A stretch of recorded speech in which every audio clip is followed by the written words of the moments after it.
interpretación ya empezó. Ya empezó la junta, ¿verdad? Sí. Ya empezó la ¿Está interpretación. usted traduciendo?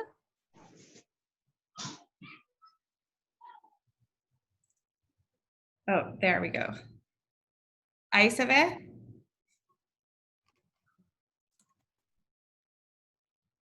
¿Y ahora sí escuchan la interpretación? Ya oí su voz, pero ahorita Ya como la no escucha. Perdón, sí, ya la escuchamos, pero no está interpretando todavía. Ok, perfecto. Sí, ya podemos empezar y perdón. Sí. Okay. Thank you, and everybody, I'm so sorry for all of the snafus. Okay. Do you have any additional announcements, Daniela? No additional announcements, so let's just maybe move to the vote on Jack is unable to mute. Okay, Jack, I will fix you. Let's just go ahead, Chu, if you want to lead the vote on the approval of the minutes and the agenda while I fix Jack.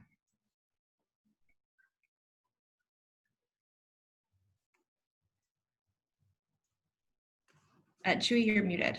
Oh, got it. If we can get a motion and a second for approving last month's meeting minutes and this meeting's agenda. I'll move. This is David. And this is Jose. I can second that. Thank you. And just like we discussed last meeting, I'm going to write yes. And if you can write your name under. La persona que está traduciendo no se le escucha bien su voz. Se le corta. Sí. Ahorita sí la escucho. Ahorita sí. Got it. So if everyone who can approve the meeting notes and the agenda could write your name under the yes.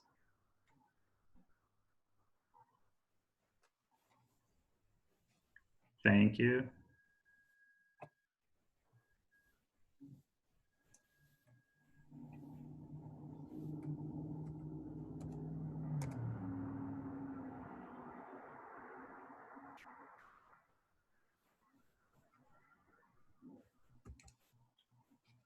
Perfect.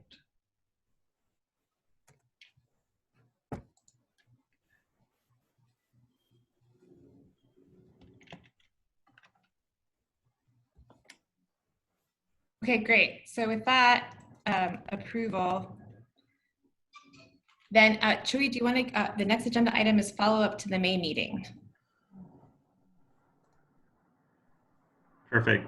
So quick update. So we updated the charter based on everyone's revisions. They suggested last meeting. This included clarifying language on alternate voting privileges, providing onboarding materials to incoming members, and exploring the option, depending on capabilities and logistics, of extending virtual meetings past the pandemic. Additionally, after reviewing the charter, district staff noted that the Code of Conduct Participation No se le escucha bien, disculpe. No sé si sea su teléfono, pero no estamos escuchando bien la traducción. Got it. Daniela, maybe you can give a quick translation after I finish. Entonces, yo puedo dar una traducción, un resumen a lo que termine Chewy, en español. Thank you. And then after reviewing the charter, district staff noted that the Code of Conduct agreement that was talked about last meeting was not required based on the language in the charter. But so no one has to sign an agreement or anything, but we encourage everyone to review and take the time to look at the new draft charter, which is now adopted. And it's dated June 2020. And at this point, I'll pass it on to David Flores on ¿Escuchan algo, chicas? an update on the Oh, No. sorry. Voy a dar el resumen que en mayo, y Chuy, si se me pasó algo, por favor repítelo, que en mayo aprobamos la acta constitutiva. ¿Estás aquí en este canal, Margarita? Sí. Pero, ¿me ¿Escuchas escuchas? algo? Sí, estoy oyendo a Daniela. O pero de la traducción. No, yo voy a... Apenas dijo que la va a dar. ¿Me escuchas, Montserrat? Ya había empezado. Ok, sí, voy a seguir con el resumen en español, que se aprobó la acta constitutiva final en el último mes y se les compartió a todos esa versión final. Se decidió después, hablando con el distrito, que realmente no se necesitaba pedirle a los miembros del comité que firmen el código de conductas y que no hay nada que tienen que firmar. ¿Y hay algo más, Chuy? No, es todo. Es todo. Ok, y ahora vamos a darle el micrófono a David para que nos dé la actualización, un reporte de la carta que le mandamos a CARB pidiendo una extensión en el SERP. So, David, si quieres empezar en inglés. Y Helen, no sé si puedes tratar de acercarte un poco más a tu micrófono y hablar un poco más fuerte para que las personas en el canal de español te puedan escuchar mejor. Pero David, si quieres empezar, David, if you want to go ahead. Okay, perfect. Just about 15 minutes ago, received a response to the formal request by the steering committee from Richard Corey, the executive director at CARB, through Vernon Hughes from the Office of Community Air Protection. And while the response is that there's no way to really offer an extension, we are the first steering committee, along with the district, to submit a formal request, and CARB understands the position that we're in with trying to work both community engagement and the different agency stakeholders of our steering committee. So with that, CARB did provide steps that, if we are unable to submit a fully vetted SERP with elements needing more information or additional work, CARB is suggesting a series of 7 steps that, together with the district, we can go ahead and document what work is being completed, and what work will be left as needing additional time or development. And so the steps point to an ability for us as a committee and the district to go ahead and move forward with a 2-step process, which is good news, because I think what we can do is go ahead and highlight the actions that will be recommended for certain strategies and implementation, but also identify the actions that need additional community engagement efforts. So I think it's great, because we can continue to work. What we will have to clear up at a future meeting is a review of these steps and confirm that the subcommittees and the APCD agree on what will be submitted forward when the deadline is due in December. And I think Bill can probably also share this letter. I just finished reading through it, but we can share it to the full committee. Thank you.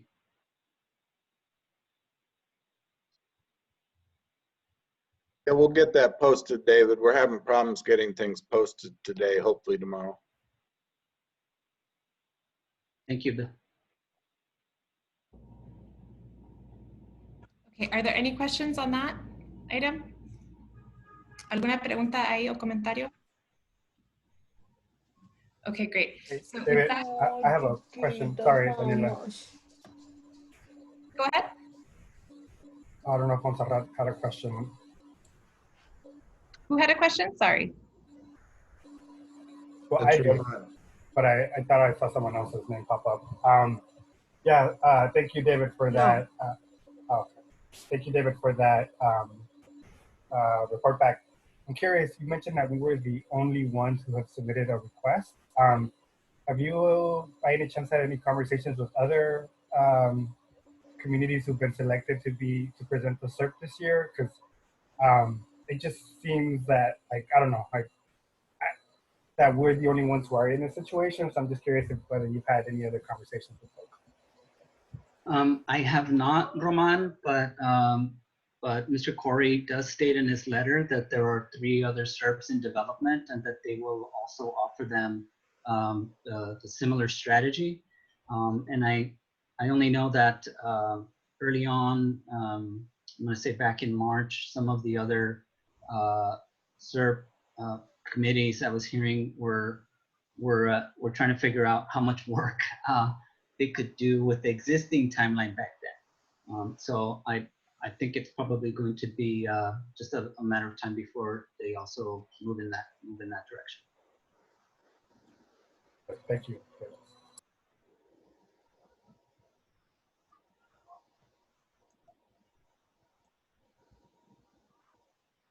Great. If anybody has any other questions, you want to raise your hand in the chat on the steering committee?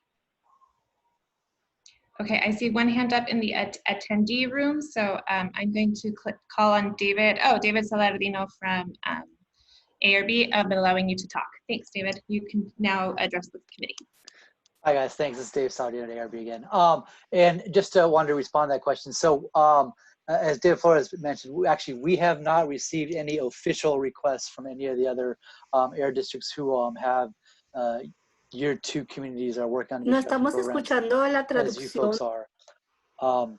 But I will say that I know South Coast in their steering committee meetings that they have had, in particular for Eastern Coachella Valley, they have indicated some timelines that they are working on with regards to the development of their emission reduction program. And in that, they have recognized some of the impacts that have been happening to their development process. And right now are looking at a potential for not necessarily getting this finalized in the December timeframe, but maybe the early part of the following year, of next year. But again, we have not had a request from them officially yet. Okay, entonces solo que está diciendo que no han recibido de otros comités directivos en el estado peticiones formales para una extensión para los SERPs, pero que sí que recibieron tuvieron una información, un reporte del comité en la área de Inland Empire que sí están teniendo, tienen también preocupaciones de cómo poder completar el SERP en tiempo, así que están trabajando con todos los comités. Así que, sorry everybody, it seems like we're having some issues with the interpretation, so I'm going to be repeating some of the reports in Spanish as we go. Okay, Montse y Margarita y Alicia, voy a tratar de repetir lo que se pueda, y si pueden usar el chat para comunicarse conmigo para ver si hay algo que necesito repetir. Okay, gracias. Okay. Anything else on that? And thank you, David. Okay. Okay, if there's no other comments, then we're going to move to the subcommittee updates, and we're going to start with Ashley Rosia Tremonti on the SERP subcommittee update. So Ashley, if you want to unmute yourself and go ahead. Yeah, actually it's going to be Sandy who's going to give the update for the SERP subcommittee. Oh, so sorry. Okay, Sandy. Yeah. Hi, good evening, everyone. I hope you can all hear me. Yeah, so I'll be doing the quick update for the SERP subcommittee. So I'll just be real quick. So the SERP subcommittee, we've met twice this month.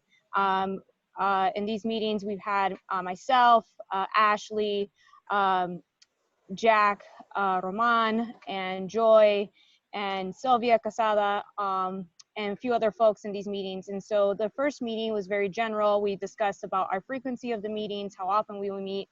We also talked about, you know, exactly what is the SERP, as it serves as a blueprint. We also talked about the timeline of how the SERP will be, as far as the draft, presentation, getting community input, having community input from National City, Barry Logan, that, you know, that coming to us, then going to the steering committee, then, you know, following the process after that. We did get a report back from Jim about like source attribution report, which would be available late July, that would demonstrate where pollutants are originating in the AB617 communities, and that the current available data demonstrates that diesel particulate matter is the pollutant of concern. We also discussed at our other meeting, the Office of Environmental Justice, which, thank you, Bill, we have that as an agenda item, so I will Gracias, sí, tenemos eso ya en la agenda y voy a discutir más sobre eso, pero también la otra cuestión es las estrategias de SERP y la revisión y también la necesidad de tener una conexión más fuerte con la ciudad. Y no sé, Ashley, si tú quieres añadir algo que tenemos sobre este reporte.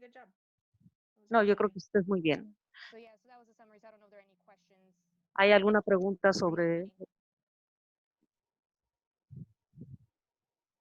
If you have any questions, raise your hand in the chat box. ¿Tienen preguntas? Levanten la mano en el chat box. Okay. Seeing none, we're going to move to the truck subcommittee. I'm going to invite Larry to share his, Larry Hopwriter is going to be giving the report today for the truck subcommittee and for the port Ahora subcommittee. vamos hacia los camiones con Larry Hopwriter, que es el representante, para que nos dé la presentación.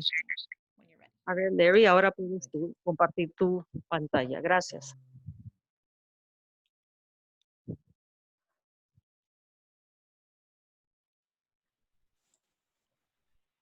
So just give me a second. I haven't, I'm going to try to. Un segundo. Yo voy a tratar de compartir. Tengo unas dispositivas que quiero compartir con ustedes. ¿Pueden ver eso en la pantalla? Sí, sí lo podemos ver. How do I do that? File. File. And then Or go to, is it view? Go to view. go to view. And then full screen mode. Oh, there we go. Oh, let me go back. Let's see if I can go back. So, okay, great. Well, thanks everyone. Gracias a todos. Espero que vean eso en la pantalla. Primero voy a reportar sobre el DC. Pueden ver que tenemos los miembros de Steering Committee en el lado derecho, los 5 juntas el día de hoy. Así que básicamente todos, como ustedes saben, y la ciudad de San Diego tiene una ruta de camiones y en lo que estamos trabajando en camiones, ver maneras de cómo podemos apoyar eso.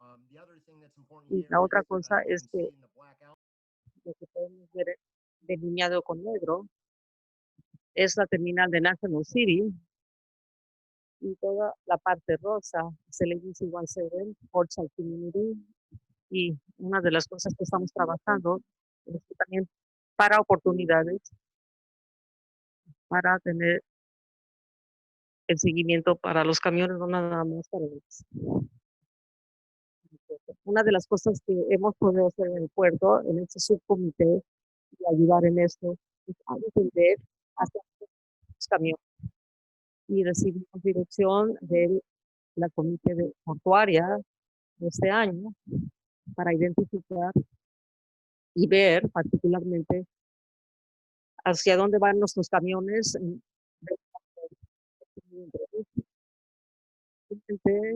En la calle 10 y hasta el día hemos recibido como 85% de actividad de camiones en esas áreas.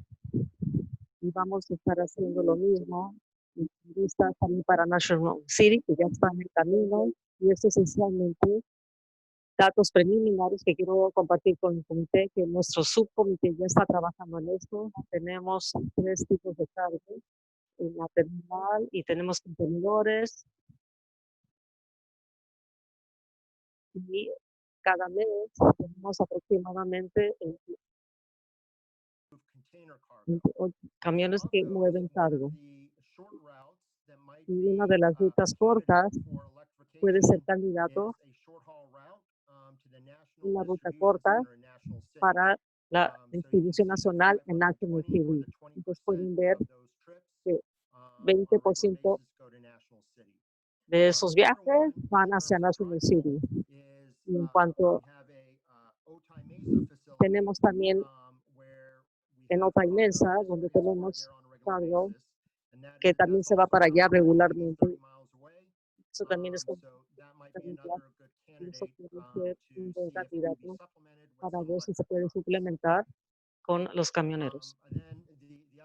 Entonces, la otra cosa, recibiendo información, mientras hablamos con gente, y tenemos también en la avenida 10 y también que pagan cargo adicional el próximo año, depende de cómo siga la economía y las demandas de trabajo. Entonces podemos ver más, algunos 600 viajes más, posiblemente, que también pueden ir hacia Otay Mesa en una manera regular.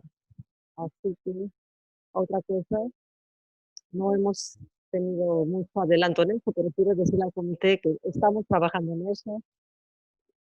Si tú ves abajo, ves que ver algunas reparaciones en diésel y gas natural. Y del otro lado se puede ver los diferentes criterios en cuanto a el AOG y el LC. Entonces, mientras vemos, a de ver las funciones, una de las cosas que el subcomité va a estar discutiendo es que hay algún espacio para gas natural. No tenemos ninguna recomendación para ustedes el día de hoy, pero sí vamos a estar trabajando en eso. No hace mucho del DAG, pero pueden ver que hay bastante reducción en cuanto a So that's essentially the report out for the truck subcommittee. Does anyone else on the subcommittee want to add anything to that?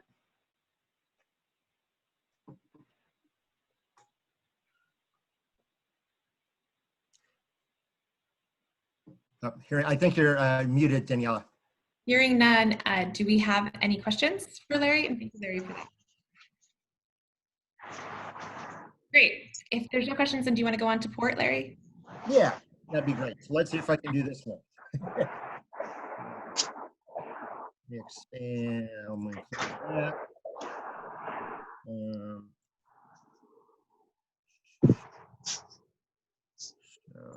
I'm going to stop share. I'm going to try to share another screen. New share.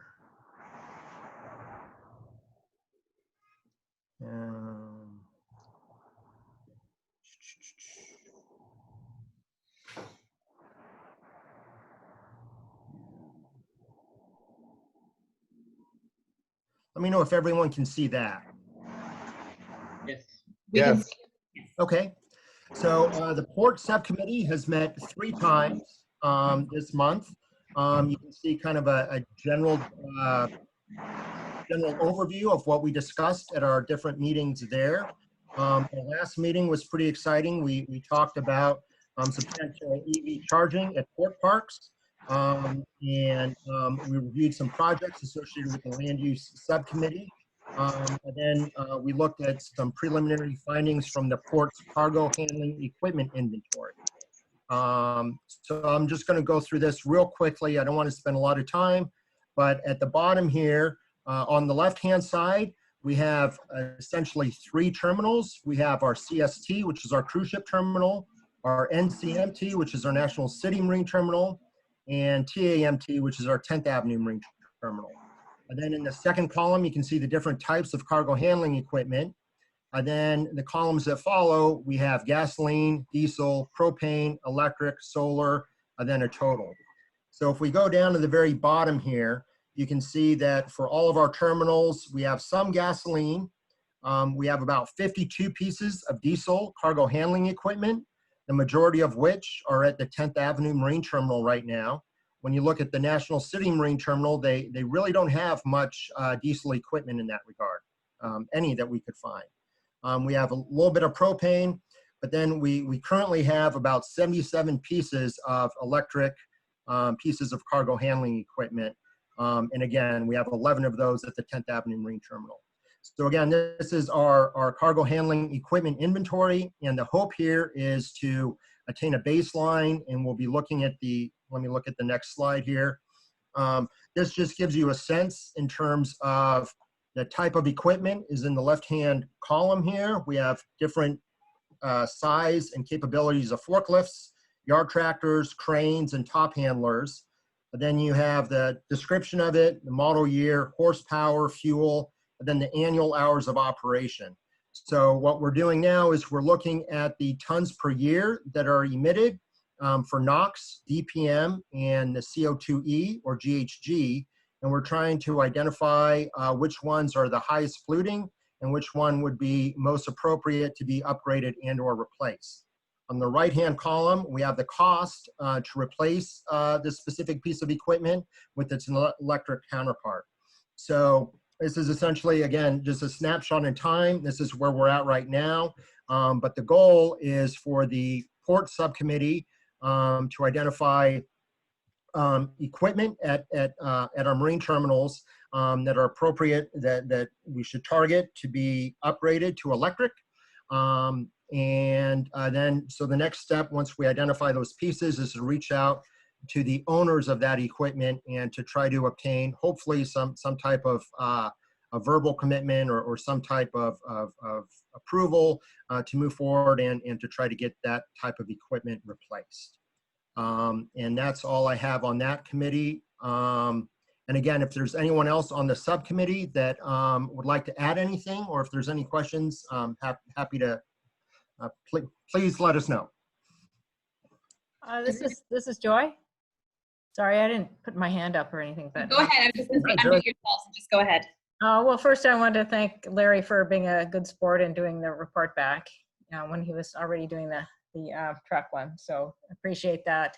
And also, just for the port doing all that work to compile that information on the diesel equipment they have and how much it's being used, the hours per year, and start looking at, what makes sense in terms of cost effectiveness as far as recommendations that we could be putting forward to go into the SERP. So this is all really valuable. And I also want to acknowledge the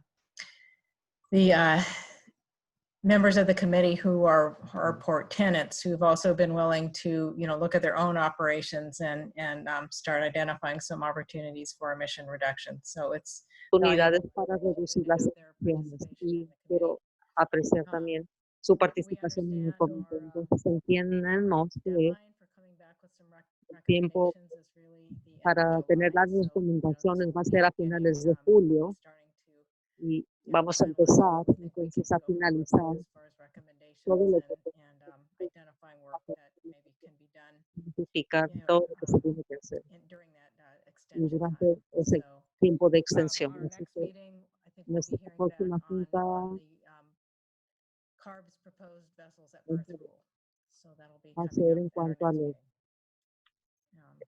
Eso va a ser en nuestra próxima junta. Y eso es todo lo que tengo. Gracias.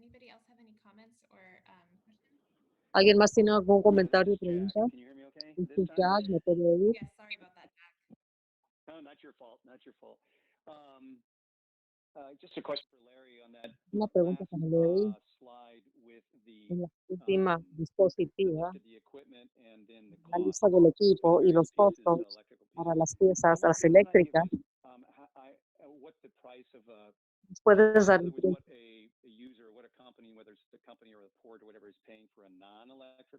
de cuánto están pagando ahorita para los equipos no eléctricos y en comparación en cuanto al costo?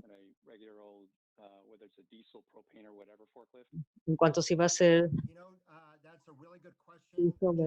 eso va a ser una pregunta, pero desafortunadamente no lo tengo ahorita en mi mente, pero puedo preguntar y empezar con esta información.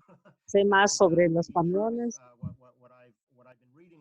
y lo que he estado leyendo últimamente es desde 4 a 6 tiempos más caros que los eléctricos, pero no tengo ahorita exacto la cantidad, perdón.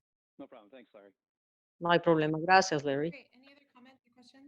¿Algún otro comentario o pregunta?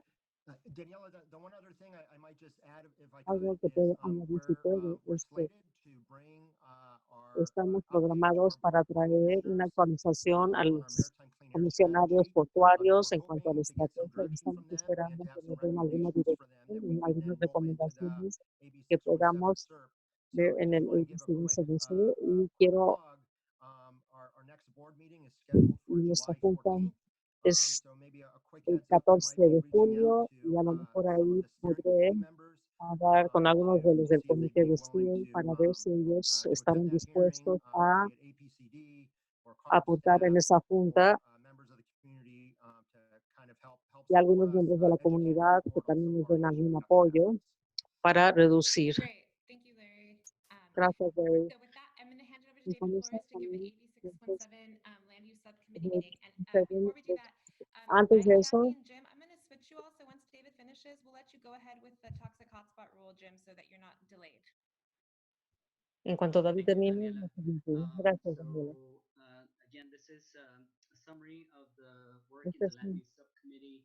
una We had revisión. 3 meetings with De- our tenemos next meeting 3 coming up juntas the y 1st nuestra of July. próxima junta va a ser el 1 de We julio. are reviewing Estamos different revisando material muchos and materiales looking at it diferentes two y estamos different viéndolo lenses. One is de 2 partes. identifying strategies Una es that are identificar area-wide for estrategias portside communities para la and comunidad identifying portuaria y identificar community-specific comunidades strategies for con both Barrio estrategias Logan and National City. específicas para Barrio Logan So our review parameters are what y is lo que se fair va a quality revisar benefit, what va a is ser los community beneficios benefit, y cuáles why los is this beneficios para la comunidad important, y por qué es also importante. is Y there a también cumulative si impact to hay the un impacto strategy acumulativo de esta and what estrategia else is being y, leveraged or y is qué the más está strategy siendo manejado de esta across estrategia agencies. And that's a important too través de las to agencias. identify También es for this importante list. poder identificar. Switch to the next slide, please. Vamos a la siguiente dispositiva, por favor. So this is a short list of Esta es una lista strategies that we corta are de reviewing. estrategias Area-wide strategies include del área the amplia, port, Harbor Drive el multimodal puerto study, Harbor Drive, and that has a lot of different y eso pieces tiene muchas can pistas diferentes benefit que both pueden ser de beneficio movement of traffic para along el Harbor movimiento de Drive as well tráfico as first por mile, Harbor last mile Drive en cuanto a la primera o segunda milla, la clasificación activa del proyecto augment both para pedestrian aumentar and bicycle paso para, access and use to the para different bicicletas sites along Harbor Drive.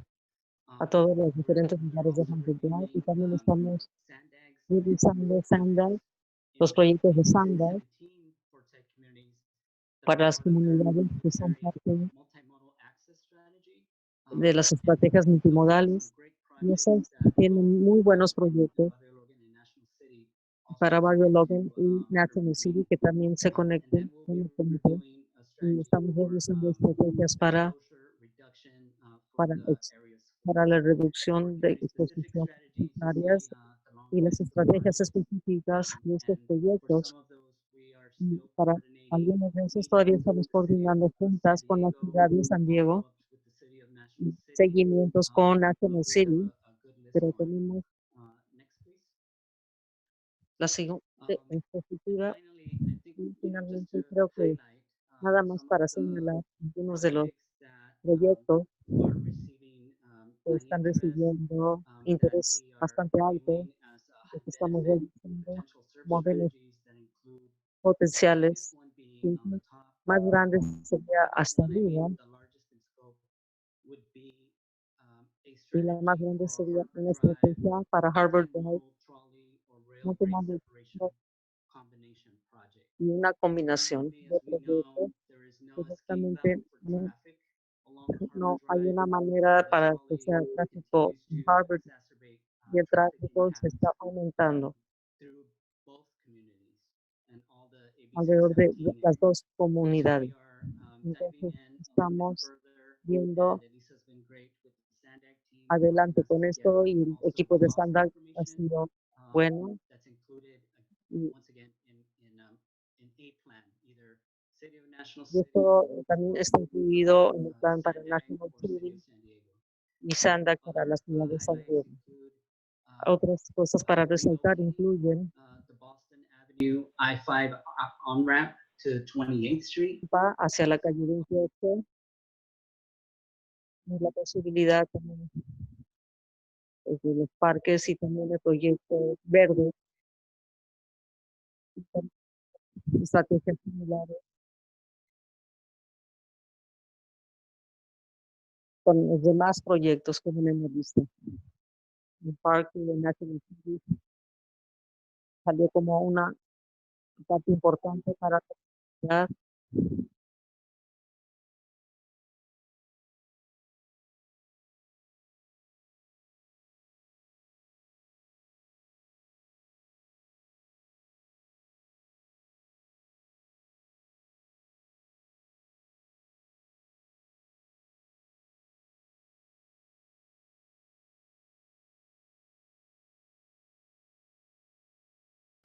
Around transit-oriented development, that those communities continue to experience displacement.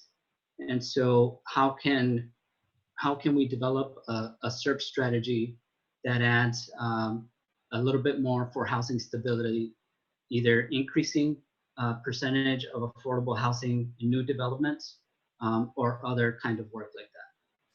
With that, I don't know if there are any questions. If anyone in the steering committee has any questions, if you want to raise your hand. See no hands. Any members of the public want to raise your hand? I'm seeing one question from Larry Emerson. Larry says, I live on the east end of National City where the Navy family housing, Bayview housing.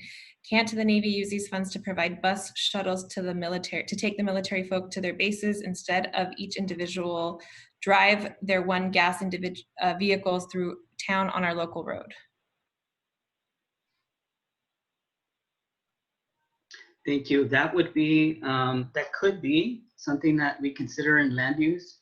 And so if the person asking that question can contact us or contact me by email, we can go ahead and look at that and review it. Our goal is to have our list of potential strategies by July 15th, which will be our last meeting. If we define where we define which SERP strategies we can advance and which ones we need more time to develop. Great, thank you. The committee might also want to get a hold of the city of National City's Homefront to Waterfront plan. Some overlap there from Ted in the chat. Wonderful. Thank you for that update, David. If there's no other comments or questions, I'm going to go ahead and hand it over to Jim Swaney, who's going to give us an update on the latest changes to the district's toxic hotspot rule. So Jim, if you're still with us. Yes, I am. And thank you very much for switching me and Kathy around. I do appreciate that. There's a certain time that I have to switch from computer to phone. So the latest thing on the air toxics hotspots rule, that is Rule 1210. This is part of how the district implements the state's air toxics hotspots program. And to remind everyone, that program looks at the stationary sources, the businesses, the companies, what emissions come from those sources, how those emissions impact the surrounding neighborhoods, and then sets who has to notify the neighbors about the emissions, and also who has to reduce their impact as well as the notification.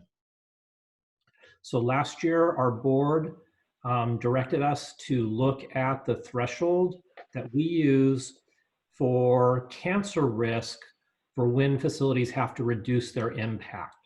Currently, that number is a risk of 100 in 1 million. Again, that's a risk number, not an actual cases number, but a company currently above that would have to reduce that risk below that threshold. And that is at the high end of what the state originally said the significance threshold should be. So we have had a couple of workshops. We have presented to the district's advisory committee. as part of the developing different options for the board to potentially consider, for most facilities, we did not have actual health risk assessment information. The district instead estimated what the risks would be. And so because most of the facilities don't actually know what thresholds, for a particular threshold, would they be subject to reductions? What would they need to reduce? That type of information, there's not that certainty of where they fit in. And also the state is looking to add a number of new chemicals into this program to be evaluated. And that is going on through the end of the year. So because of needing to do the health risk assessments, which will take about 14 to 16 months to finish out, and letting the state finish out adding in these chemicals so we can look at how that may impact it, the advisory committee determined that there was not enough information to support any particular threshold. And so with that, we'll be going back to our board, currently scheduled on July 8th, and requesting an 18-month extension, which would put the new due date to bring the rule to the board of October in 2021. We would give progress reports to the board every 6 months, but that delay, if approved, would allow us to finish out the health risk assessments and see what the state does on adding new chemicals. It would not actually delay actual reductions because we need the health risk assessment results to know who actually has to reduce. So July 8th, we'll be asking the board to... Vamos a preguntarle a la Junta de Directivos y a lo mejor van a poder adoptar alguna otra. Estamos recomendando 18 meses. Great, thank you for that, Jim. Does anybody on the steering committee have a question? And if so, you can raise your hand in the chat box. I had a question. Go ahead, Joy. Or really a comment. I mean, I just wanted to note that in addition to, figuring out health risk for each individual facility, I mean, I think that, for the AB617 work, we might want to consider, setting a goal for what's the cumulative overall, cancer risk for portside communities. So, that's something we can talk about more in the SERP subcommittee, but I wanted to put that out there since we were talking about, the hotspots tonight. Okay. Okay, I've written that down. We'll bring that back to the subcommittee. Does anybody else on the steering committee have a comment or a question? Members of the public, if you want to raise your hand. Seeing none, we're going to thank you, Jim, again for your quick update.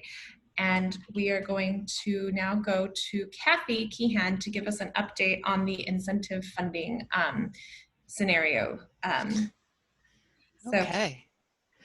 Hi all, thank you for being here. It'll be pretty quick tonight, I hope. For these, I just wanted to give you a quick update on incentive funding. Thank you all for supporting the project lists in May. We've taken those project lists forward.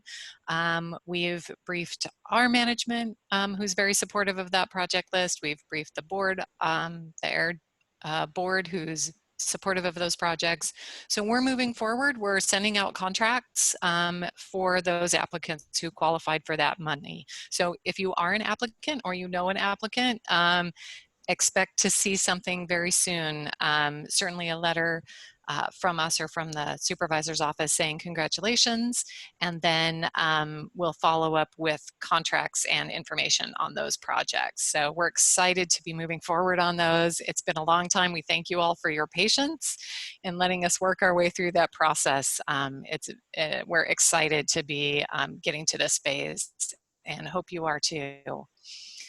The second thing I just wanted to bring up tonight was I know Bill had sent out some information about the Sustainable Transportation Equity Project that the state is providing. There's an opportunity for funding with the Sustainable Transportation Equity Project. There's $22 million available statewide for planning and implementing clean transportation. I'm looking over here because that's where my notes are.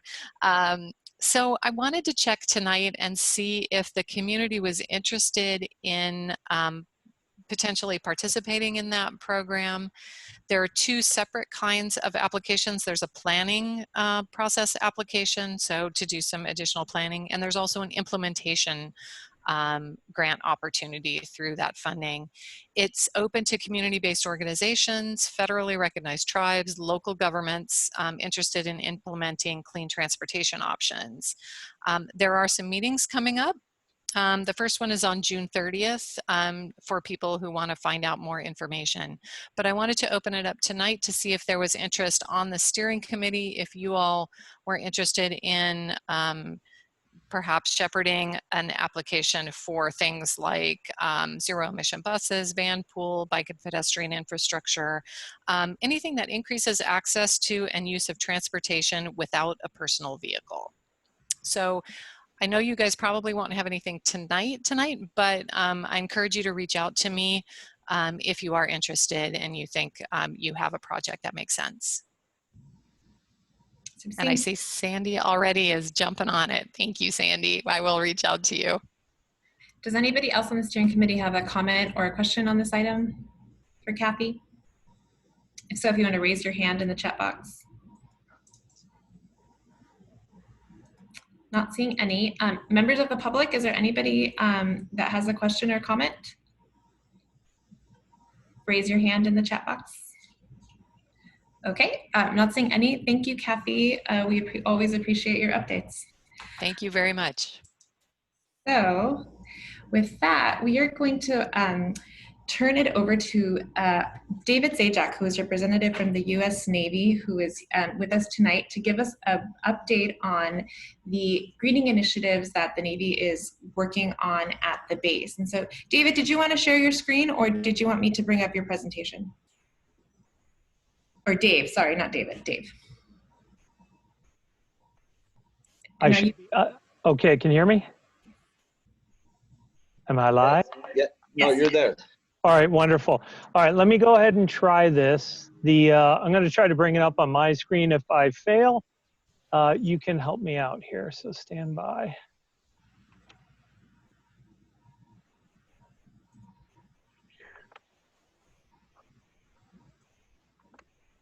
All right.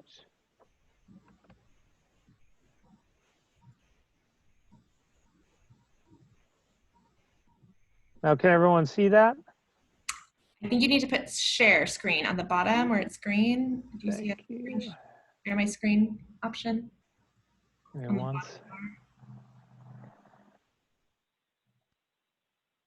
Bear with me, everybody.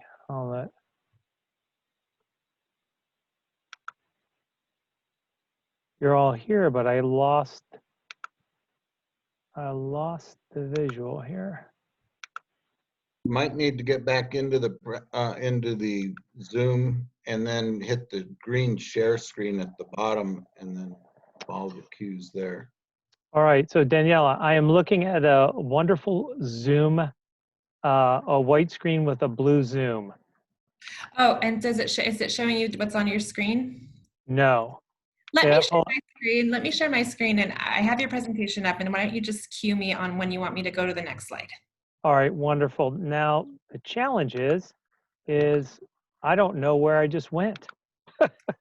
Oh, in Zoom, I see. All right, got it. Nope, I got it now. All right. Great. All right, okay, hold it. Let me evolve here. Hold it. Let me try to evolve. This will stop other screen sharing. Do you want to? It's okay, you can do that. Go ahead. All right, and then I want to do this. But then. That's correct. And I think you just need to go to your PDF now. So if you minimize this window, yep.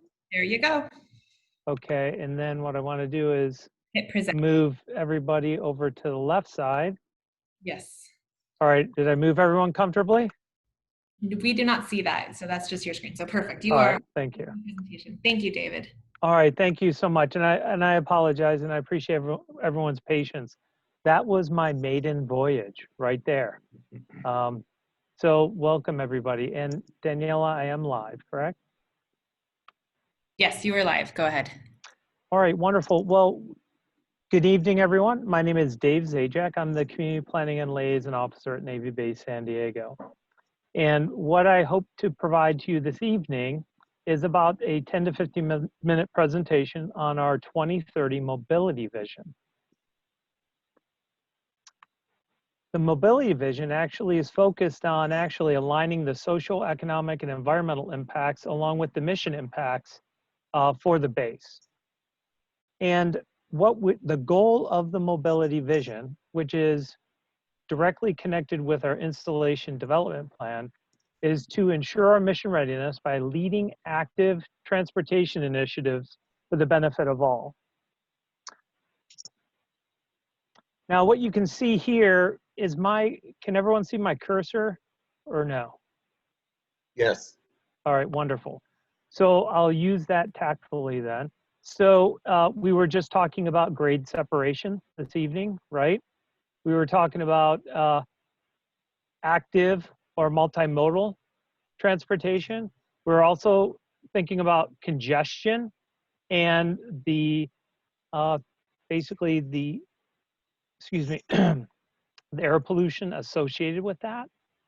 We're also talking about our neighbors, National City, and you can see here, Barrio Logan, and also our neighbors, the shipyards, and 10th Street Port over here, just off the map, and then Pasha and the National City Terminal here.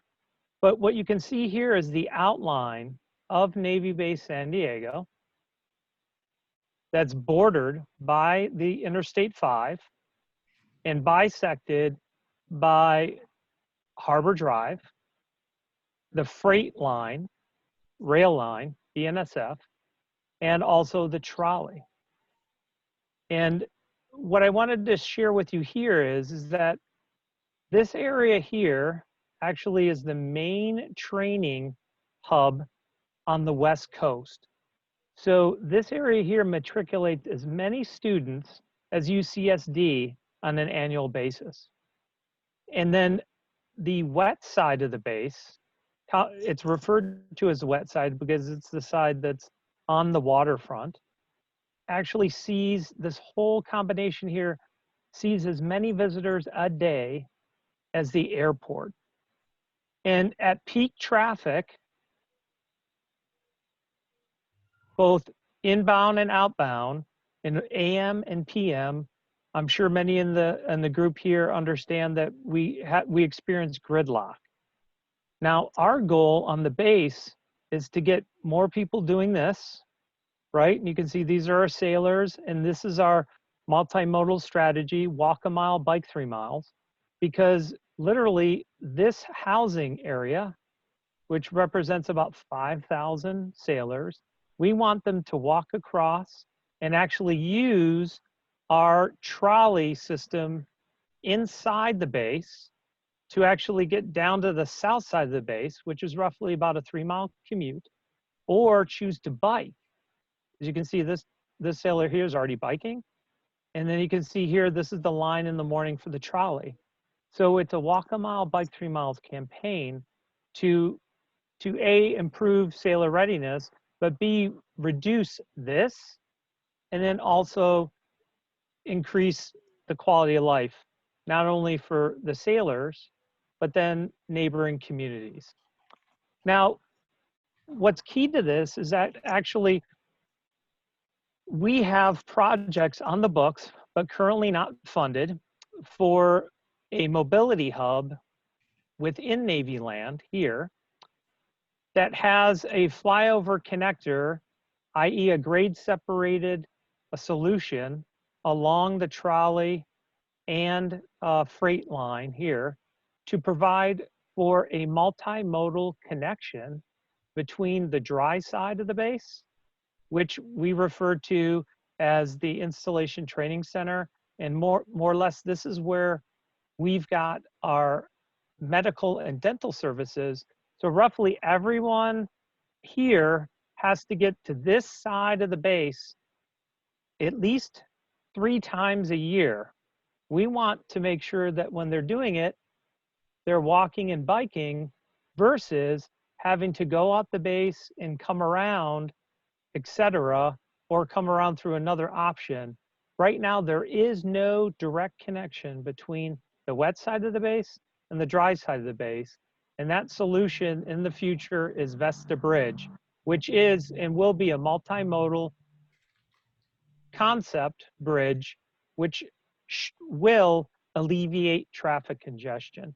Now that is a quick, broad brushstroke overview.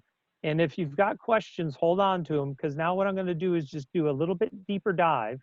And we're going to go in and talk to some of the major focus areas.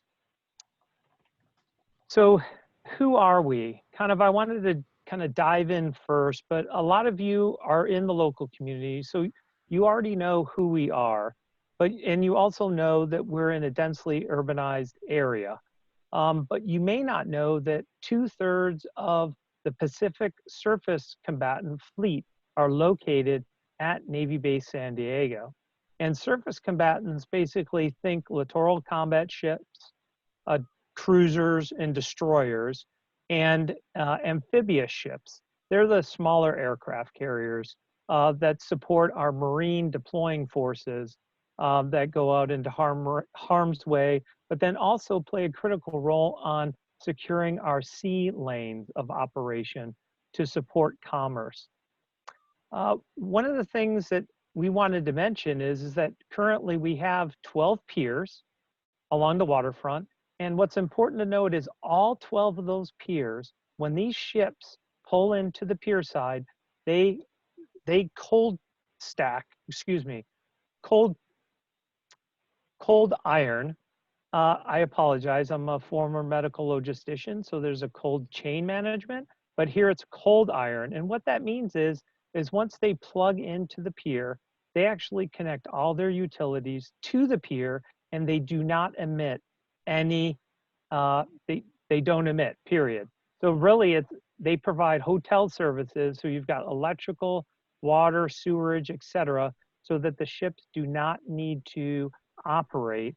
And this also helps us because we can reduce our crews by as many as 3/4, and that allows our staff or our sailors on ship to support their annual training requirements, and then also take some much needed leave.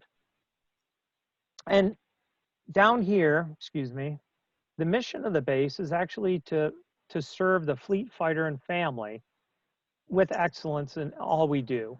And we deliver the highest standard of support and quality of life to all who pass through our gates. And as a testament to that, we recently received last year the Commander-in-Chief's Annual Award for Installation Excellence. And a lot of the things that we did to achieve that is that we actually provided a lot of focus on energy efficiency and mobility. Because why? Because right here, our challenge is we are an urban base surrounded by land requiring increased coordination. And just like this steering committee is focused on how can we reduce emissions in our environment, we too are active participants in that. And really what we're looking at is how can we get people to mode share, but then how can we get people to get into base quickly and efficiently so they're not idling and just spewing out emissions. What's key to that is I partner with our environmental planning team and our base master planning team and the regional assets and the local community, the port, Sandag, Caltrans, the city of San Diego, city of National City, to figure out how can we develop in a compatible manner. One of the challenges we have, and actually you'll be able to help us out with, is understanding the fact that we have not had a significant infrastructure investment in our transportation network in and around the base for quite some time. I would argue decades. And I think the time's ripe to actually do some good things that could actually, that will help not only the community, but the base and the local economy. And one of the challenges we're right up against is we completed a study last year and identified that by 2026, we're going to be out of parking on base. And now some of you might say, yay. Now I know you're out there probably clapping, but here's the challenge here. That parking is because we've actually have growth happening on base, and you typically build buildings on parking lots. So we've been challenged and focused on how can we reduce the amount of commuters, just like one of the gentlemen mentioned in the last group chat. How can we get the base to have their sailors commute into base in a more efficient manner? Well, it's a complicated solution, but you know what? Those are the fun ones to go after. All right, next slide. So I'm going to skip over this because I think we all know San Diego, but I don't think we know this highlight here is that actually 10% of the population in San Diego County is military or has a connection with the military. And we are the largest military concentration, not only in California, but in the United States. And in the county, the Department of Defense-oriented or defense-oriented industry is over a fifth of the regional gross product. So almost 50 billion and growing. There's a lot of alignment in what transportation needs are and what military readiness needs are. Because typically when we're moving stuff, it's exactly like our freight and mobility partners, is that we need to move things quickly and efficiently and most of all safely. So when we were looking at our vision, we wanted to lead the Navy and the San Diego region in smart basing and active transportation solutions to not only support the base's mission, but then also support the needs of the surrounding community and beyond. Because we all know that, especially with infrastructure projects, but then also with, 1 degree of change every day has a positive impact, not only in days and weeks to come, but years to come. And our aims, our mobility vision aims are, we need to first and foremost, we cannot forget who we are and our special role. We need to ensure our mission readiness. We need to support the local economy. And then we also need to improve community health by supporting California's active transportation program. And just as a highlight, I mentioned that Vesta Bridge. Just that bridge alone on a very, very conservative estimate based upon trip reduction between the wet and the dry side of the base will reduce 54 metric tons of carbon dioxide per year. And again, that's the bare bone basic number. It should increase it or decrease it much more. So you say, all right, how do we do this? What are we doing? And right here, we've got a list of things that what the base is doing to improve traffic flow and also kind of have these mobility improvements that we all need and desire. Is we partner with Sandag on Bike to Work Week and all the iCommute initiatives. We offer carpool and high occupancy vehicle gates for expedited entry to the base. We actually limiting personal vehicle trips via the Navy's Wet Side Shuttle program. That is actually our internal shuttle mechanism that we actually improved our efficiency and our throughput last year on it. And again, all these things we're focusing on in a total quality management, total improvement process. Promoting the walk a mile, bike 3 miles, where this comes from is it's roughly, you can walk a mile in about 15, 20 minutes, and you can bike 3 miles in that amount of time or less. And these are our focuses. Why? Because we're 1 by 3 miles. So that's the catchphrase, walk a mile, bike 3 miles. And the great thing here is that it stimulates mission readiness. because when the sailors are healthy and well, they're actually able to complete their mission. Supporting the Vesta Bridge project with local, state, and federal agencies, collaborating with National City on their smart growth plan and planning, and then also with participating in regional transportation planning efforts. Now, you might say, okay, Dave, what's a simple concept diagram that actually will show what the base is focused on, both short-term and long-term, to reducing single vehicles miles traveled and subsequently easing traffic congestion?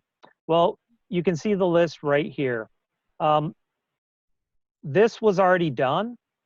Captain Love, the former base commander, and Captain Iswadomi implemented a policy that restricts 5,000 sailors from driving from one side of the base to the other. They must walk. We promote carpools, van pools, and public transit use through the Sandag iCommute program and a similar federal transportation incentive program. We promote contractor shuttles for ship repairs. And real quick, that's an example right here, because this contractor right here erects this scaffolding up here, and here's their crews coming in. I started a partnering group meeting where we've got the big 3 shipbuilders and all the ship repair association members are invited to figure out collectively how to improve base throughput and operations, and then also support flex schedules and teleworking. That's in full effect right now, as one can imagine. And then the final side here, or column here, is support the National City Smart Growth Plan. And again, when we talked about the transit-oriented development, National City is within a 15-minute walk or a short bike ride from the base. And as they develop, it's good to figure out how can we overcome challenges and connections between the city, the downtown area, and the base, both the wet side and the dry side. Looking at our land use and our projects to develop more projects and more urban kind of infill and higher density projects on base, much like our Pacific Beacon. And then construct or work with our partners to construct the Vesta Bridge multimodal connector, MTS connector, and also keep doubling down on how can we maximize shuttles. Construct the Navy and PED Bridge, bike and PED Bridge, and that's this bridge right here, which right now is only, it's about a 20-year-old bridge, and it is bike and PED friendly, but we want to make it, we need to put in some ramps for it to really stimulate and make it easier for the bikers to get to and fro. And then construct a Navy fleet parking structure. And why that's needed, that's a 1,600 parking stall structure, is that will allow us to actually use our land more efficiently so that we can consolidate parking in one location and then open up or unlock that real estate for other mission-related needs. All right, last slide here. So looking forward, the goals of these transportation focus initiatives, our goal is to transform the working waterfront and the system, transportation system, to ensure Navy's mission readiness, that we grow the local economy, that we improve community health, and we achieve California's active transportation greenhouse gas reduction goals. So what we're looking at right now is our clarion call is we will be out of parking by 2026. So we need to double and triple down on all the active transportation and behavioral and infrastructure solutions that'll help us achieve our aim and our mission. And some of the goals are enhancing mission readiness and public health by reducing single vehicle miles traveled to and from and within the installation. And you can see here, increasing the proportion of trips accomplished by biking and walking. A key point here is the base has 3 times as many cyclist commuters as the average Sandag survey respondent. organization.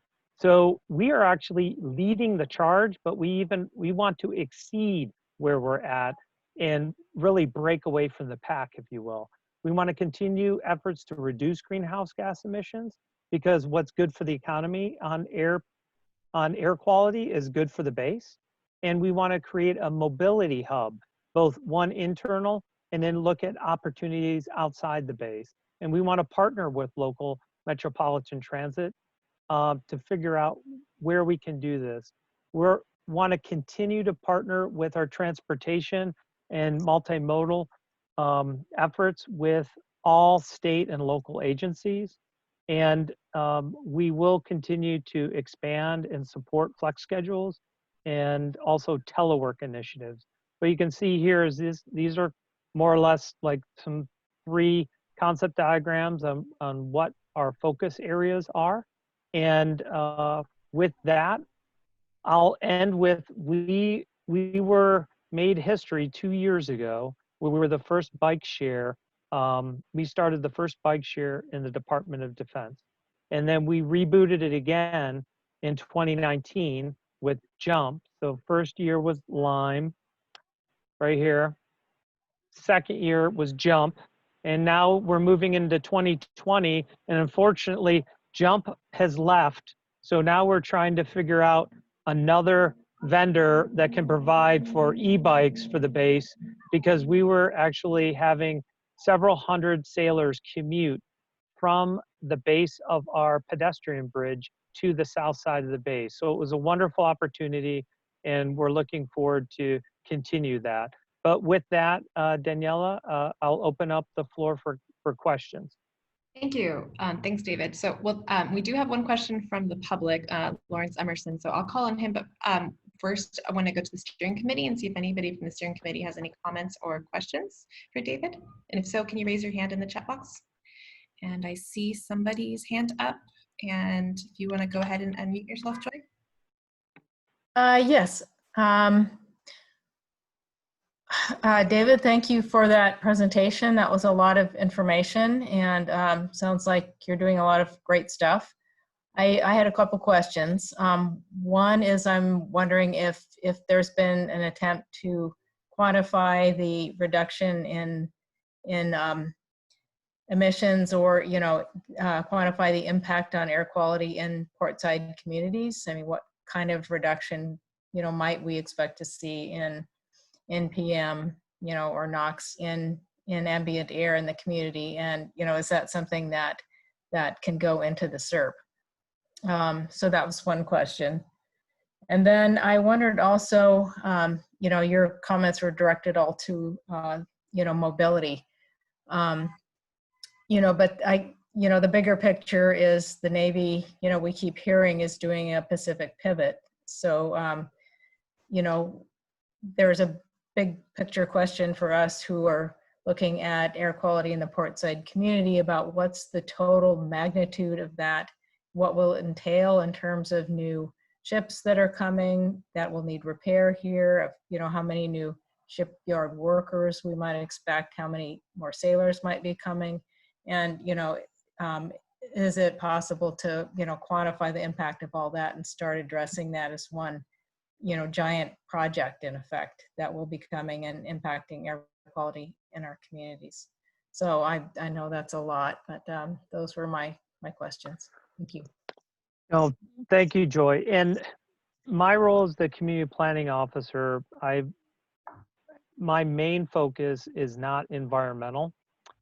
So I know we have AC Dumal and Nick that are part of the steering committee, but so I'll allow them to answer in kind of a little bit more greater detail.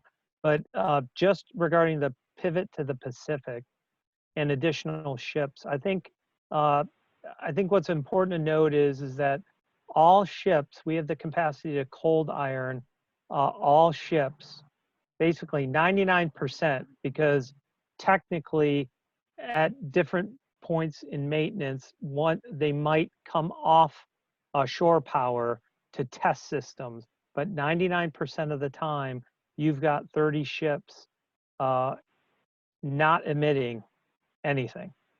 They're directly connected to the shore power, and you would, and I believe there's a certain portion of the energy that's coming into the base that's being fed from renewable resources. So we purchased all of our power, so we don't generate any power on base.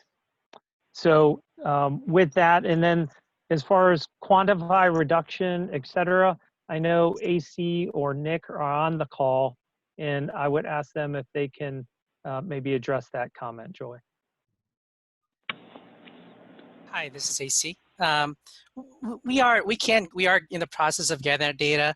First off, we do have an emissions inventory that allows us to figure out the quantify the amount of emissions that are generated by the base, and we can then sort of translate to how does it impact the neighborhood. And I can tell you right now, just seeing those emissions, and those emissions are available through public record, it's very, very low compared to your major producers. I mean, it's not even Title V levels. So they're not as impacting, but to help make you feel better, we are in the process, of course, of setting up the air monitoring station. And as you saw from Dave's diagram, from the wet side to the dry side, which also leads into the neighborhood, that air monitoring station is going to be right in the middle of on Harbor Drive. So when we do have that air monitoring station set up, and trust me, we are working to get that set up, but when it does get set up, you'll be able to see exactly how much of the air pollution is actually making it all the way from the wet side and into the dry side and into the neighborhood. So, that data, of course, is going to be forthcoming when the air monitoring station set up.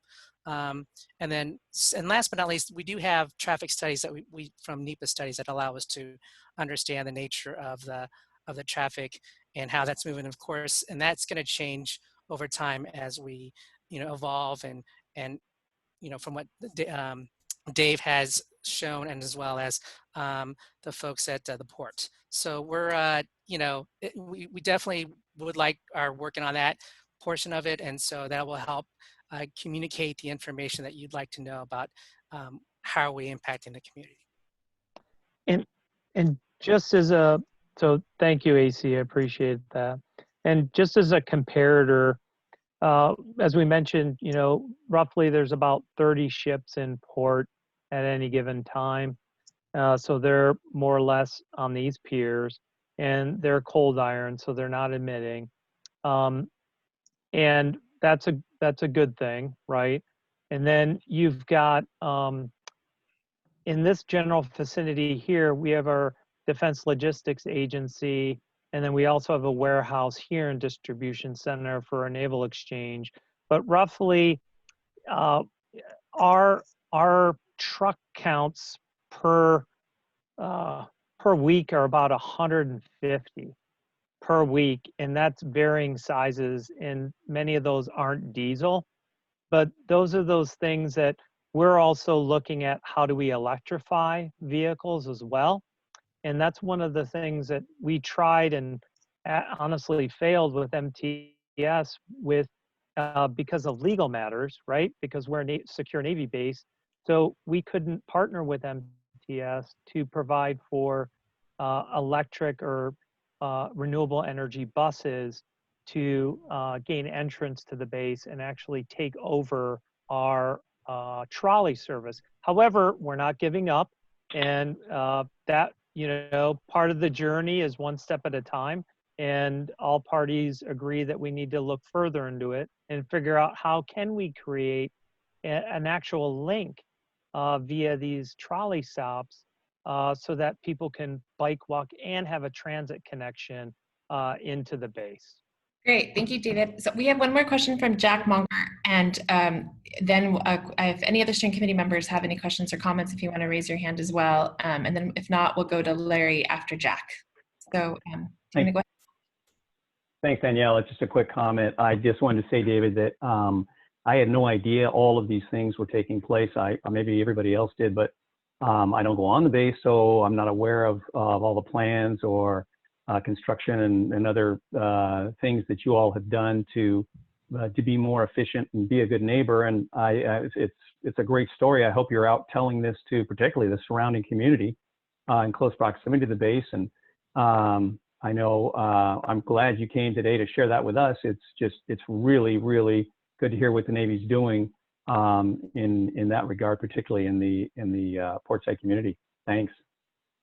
No, thank you, Larry. Great. And so we're going to go now to Lawrence Emerson in the attendees. And Lawrence, you're unmuted, so you can go ahead and ask your question. Okay, and you can hear me now? Yes, we can all hear you. Thank you. This is the first time I tried this system, so I didn't know how it was going to work. I do really appreciate the presentation from the Navy.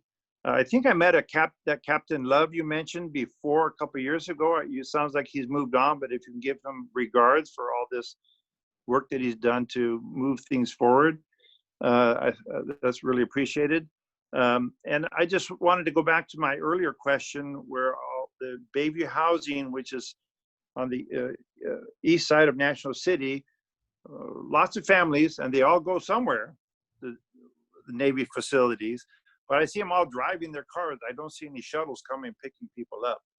And I think that would help reduce the traffic on the local roads and the pollution from their place to wherever they're going, if the Navy could come up with some shuttle system combined with these other programs you have. Any thoughts on that? Yeah, no, Larry, that's a great idea. You'll be happy to note, though, they have looked at it, and we will continue to look at it. What it is the way you would think it would be a homogeneous group.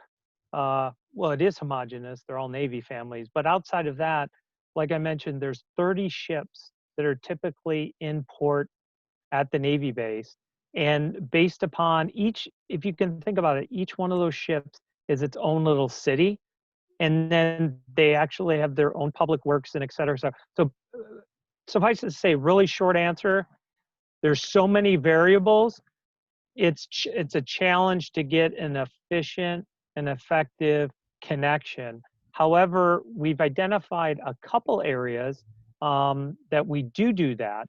And one example is shuttling the sailors that are actually at Navy Base San Diego proper.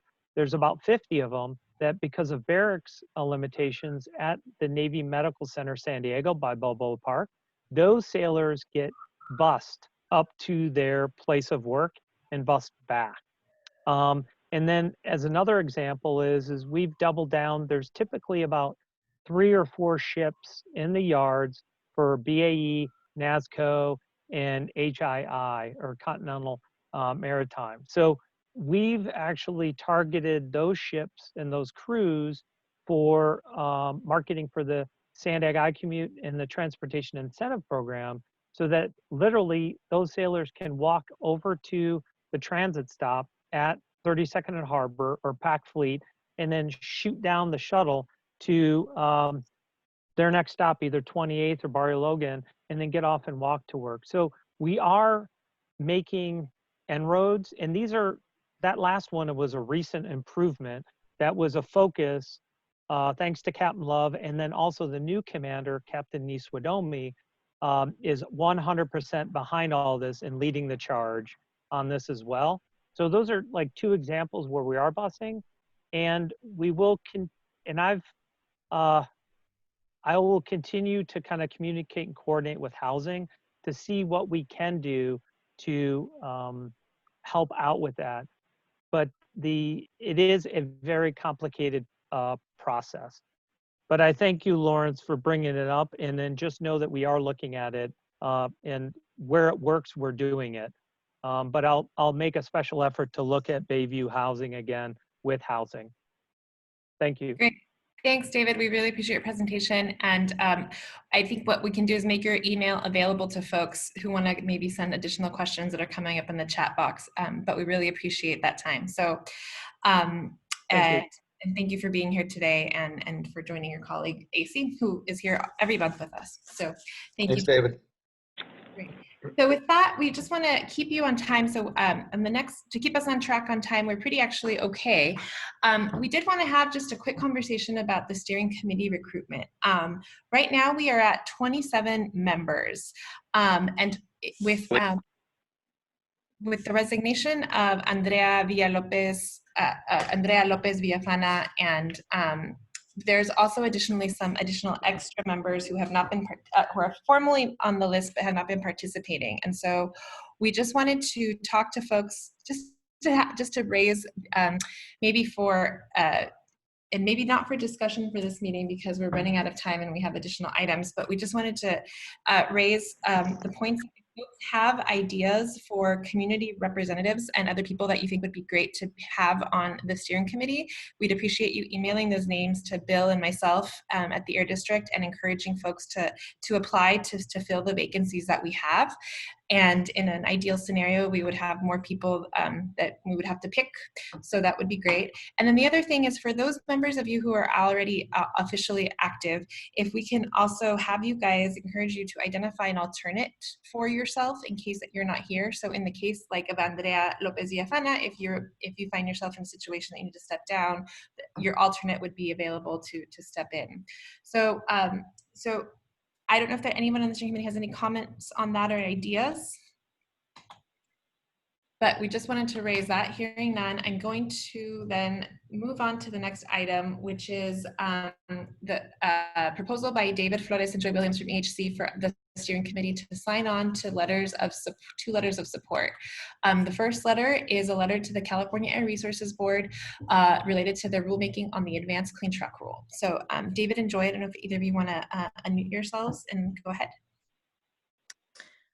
Yeah, I can go ahead with that. So the California Air Resources Board will be voting on a rule called the Advanced Clean Truck Rule at their meeting on Thursday.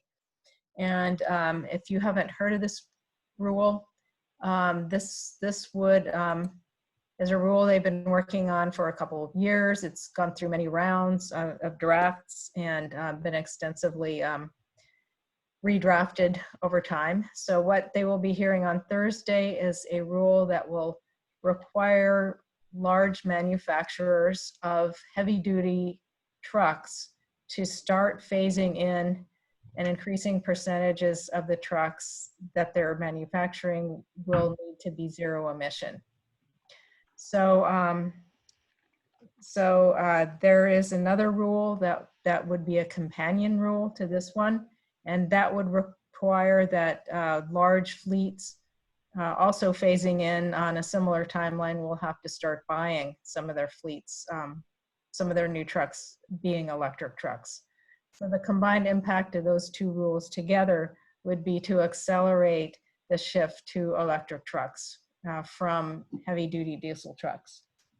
So, EHC is in support of this. Community organizations, environmental justice organizations all over the state are in support of it. Our APCD has repeatedly told us that diesel is the #1 pollutant of concern in the portside communities.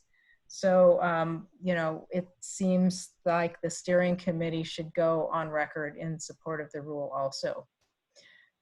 So I wanted to bring that tonight and ask, for a vote. Could we take our support for that rule to the board meeting on Thursday? I did write up a very simple letter, expressing support, expressing that diesel is important for our communities and that we would support the rule moving forward. And that I, wrote it to be short enough that it could be just read into the record on Thursday, because, with the all virtual kind of meetings, I mean, that would be the way we would get our comments in and make sure that the cardboard hears it. So that was what I had, and I'll take questions if anybody has any. If you have any questions, you want to raise your hand in the box or just go ahead, Jack. Thank you, Daniela. I don't have a question as much as a comment. And there's another component to this proposed bill, or the proposed rule that is that creates a lot of problem as far as I'm concerned, and for a lot of businesses in the state. It's not the manufacturing requirement that Joy summarized for us. There's now also part of it, the second huge component part of this is a reporting requirement where the state is going to require. Hijo, ¿ya llegaste? ¿Sí comiste algo por allá? Qué bueno. Estoy en la junta. Margarita, ¿puede poner en mute, por favor? Oh, gracias. Okay, go ahead. Sorry, Jack. Sorry, where the state's going to require all companies above a certain size and with a certain number of trucks to begin tracking, reporting, submitting an enormous amount of data about those trucks. And while the goal of this whole thing, which is to ensure that we get to the point as quickly as possible where we meet our goal for electric vehicles and making those available as much as possible, and hit our GHG goals, reduction goals for the years ahead.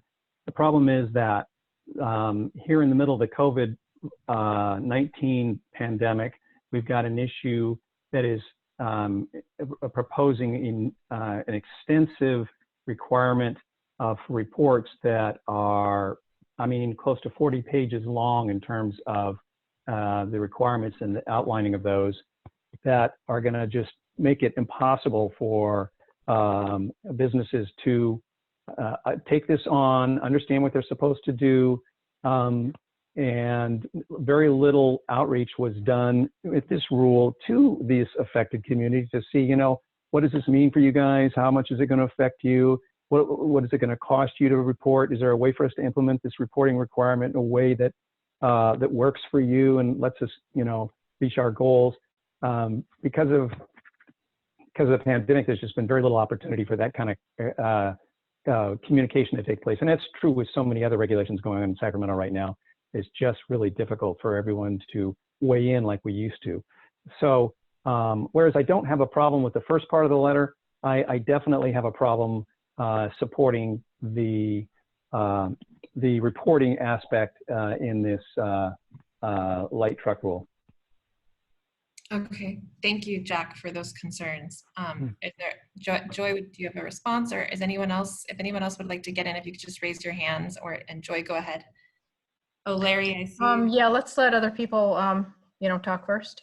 Larry, I see you raising your hand in the chat box, but I think yes. So in the participant box, you can raise your hand. Just a reminder to everybody. But go ahead, Larry. Thanks, everyone. Yeah, I just want to kind of comment on what Jack said and support him to a certain extent. I'm very, and the port in general, I think, is definitely supportive of the advanced clean truck rule.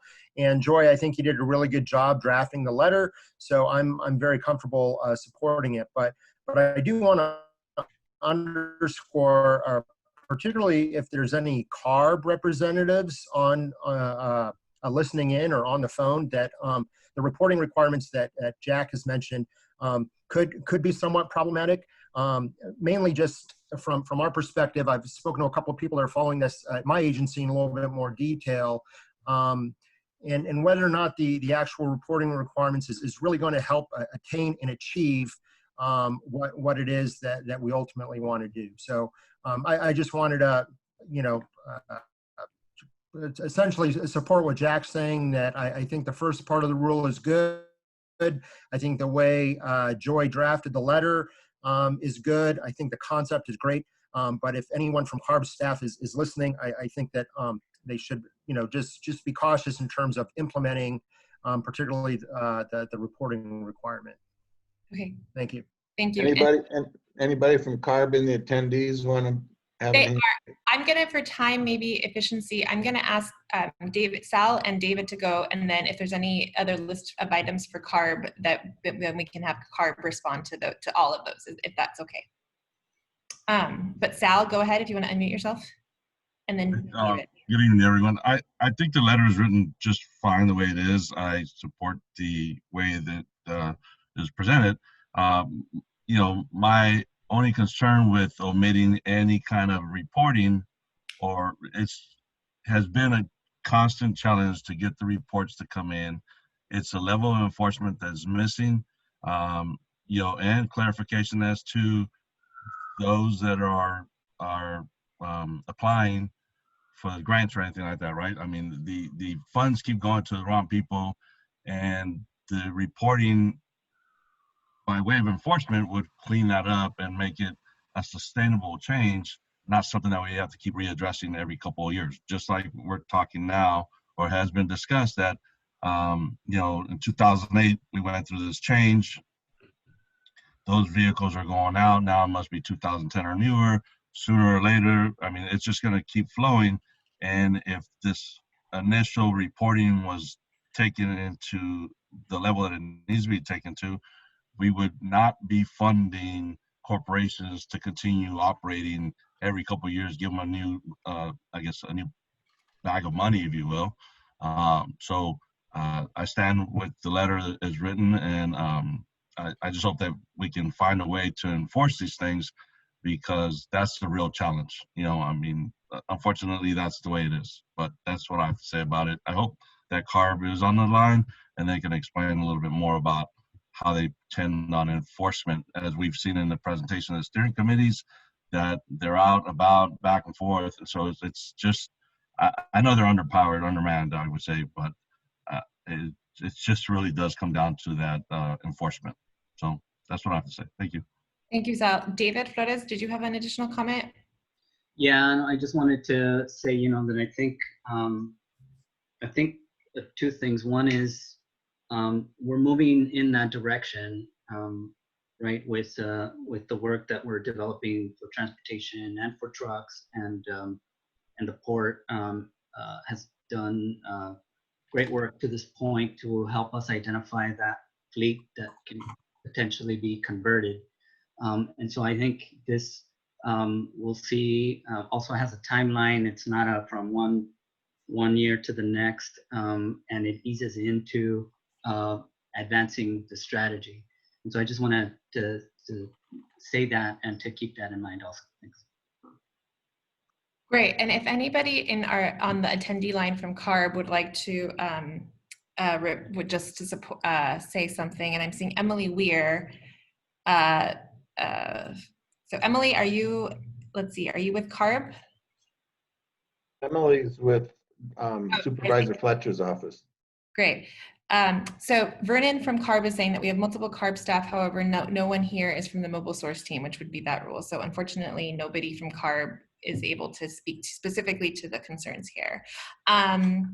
Emily, would you like to make a comment? I can unmute you here if you would like to go ahead. You're Great, thanks. I just wanted to chime in, you know, kind of on this reporting question. This has come up quite a lot. Supervisor Fletcher does sit on the CARB board, and what we found in doing research is that, you know, companies that, you know, are reporting and that are subject to reporting requirements are much more likely to adhere to the environmental regulations that are put in place. So I think, you know, this feedback is helpful kind of as we strive to create a balance. I think that reporting requirement is now down to companies with 50 trucks at this point in time, but things are shifting, and happy to follow up offline. Great, thank you, Emily. So I do want to flag it at 7:58. So we're going to go slightly over this evening, but I don't want to rush this conversation. So if there are any other comments from the steering committee, raise your hand. Seeing none, are there any? Oh, okay. Yes, Jack, you can go ahead. Hi, just to clarify, I'm not opposed to the ultimate reporting and the goal of having these reports submitted in the data that CARB wants to collect. At all, I'm just saying is, as it's written, this is such a difficult to understand document. Even for a large business with a staff of people who have time to go through it and try to figure out what it is they're supposed to do, it's going to be difficult. So you get down to this is anticipated. CARB has said that this will affect 10,000 businesses in the state of California. That's a lot of smaller businesses, and they're not going to know what to do. And I just think that's the wrong way to put a regulation out there that's so important. If you do it right from the first, if you make sure everybody understands it and it's clear, then it stands a much better chance of working. And that's what I wanted to say. Okay. Joy, you can go ahead. Yeah, just trying to figure out how to close the discussion. I mean, it seems we don't have a consensus on the committee, so I'm not sure if we're taking a vote or are, you know, So this is a good thing. So we are losing Ashley. She has a hard stop at 8, so I'm so sorry. So the charter actually does not state that we are a consensus body. We are a consensus that votes by, our decision-making process is a motion and a vote by majority. So if we can, I know if folks can, if Roman, if you can stay on for at least the vote, I think what the next step in the process would be to have somebody make a motion and then have the steering committee vote. And if the majority of the steering committee are in favor, then the motion will pass. So would somebody like to make a motion in regards to the letter?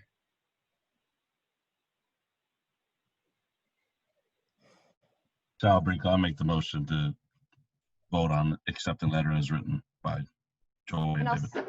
I'll second that. Great. So if anybody, I'm going to go the short way. If anybody has any no's, I'm typing no into the box now. If you can just type your name if you are against the motion. And I think the internet is slow today, so I'm going to give people some time. So if you are against the motion to approve the letter, please say no. Type your name in the box. Seeing no one's name, are there any abstentions? Danielle, yes. I'm sorry. For some reason, I cannot find the box where you type something in. Where? Oh, okay. Well, why don't we just, you and Leanna, I think, are by phone. So do you want to give me your votes? Okay, yeah, I would vote no. Okay, I'm going to type you as a no. Leanna, are you a no or an abstention? I vote in support. Okay, so is yes. So I have 2 abstentions from Sarah and AC. Anybody else?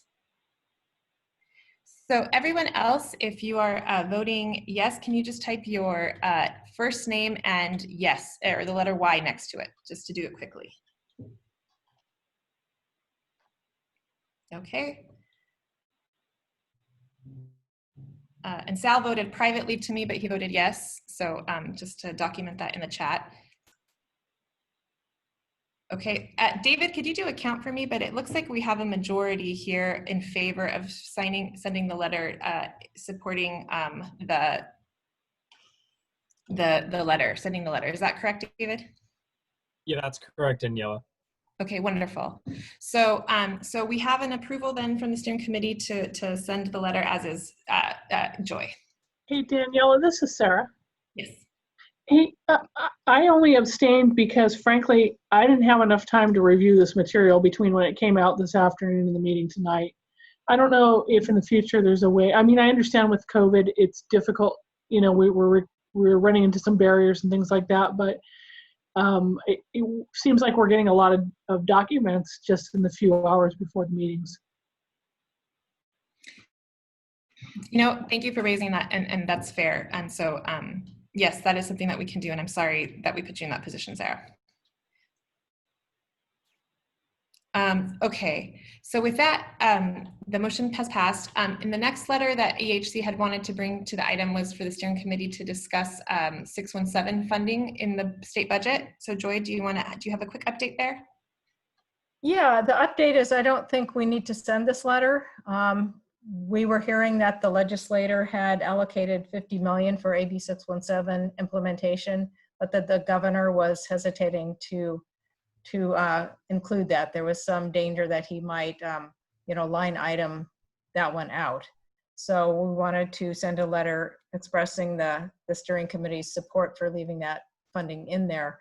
What I was hearing late this afternoon is that it will be, the governor has agreed to leave that in the budget. So I don't have final confirmation on, is it the full 50 million, but what I was hearing sounded good. And I don't think we'll need to go ahead with that letter. So thank you for the time. Great. Thank you.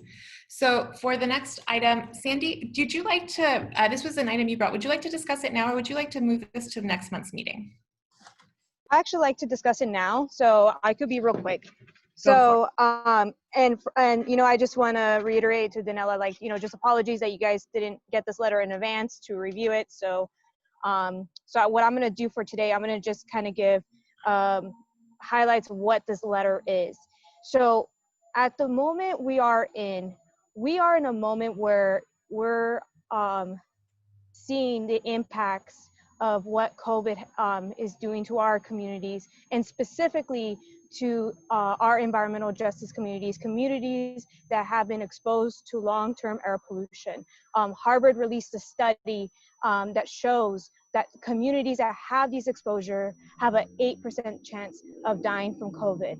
So with Governor Gavin Newsom adopting AB 423, which is restructuring our air pollution board, we actually have an opportunity to do now to invest in our communities by establishing the Office of Environmental Justice.